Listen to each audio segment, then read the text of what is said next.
Bata pa lang ako mahilig na akong tumitig sa kalangitan, araw man o gabi.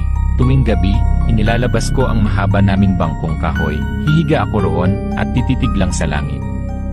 Sa mga bituin, sa ulap, sa dilim.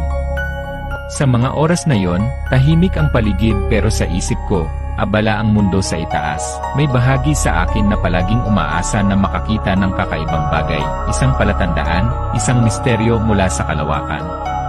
At may mga gabi na may nasasaksihan ako, mga lumilipad na liwanag sa itaas hindi ordinaryo. Iba-iba ang kulay. Iba-iba ang kilos. Hindi ko lang sigurado kung sila ba'y mula sa kalawakan o mula sa kung saan. Taong 2001, sa isang isla ng Camarines Norte, nandito kami para sa isang misyon, isang treasure hunting expedition. Ngunit sa huli, ako na lang at ang aming guide ang naiwan sa bundok. Ang iba? Bumalik na sa bayan, 3:00 ng hapon, tahimik.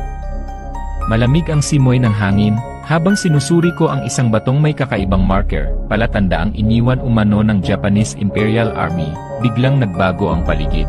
Napansin kong kumulimlim ang kalangitan, pero hindi sa kabuuan ng isla. Sa lugar lang namin, iba ang liwanag sa paligid, sa ibang bahagi ng isla, maliwanag pa rin. Sa amin, tila may bumabang ulap ng anino. Tumingala ako.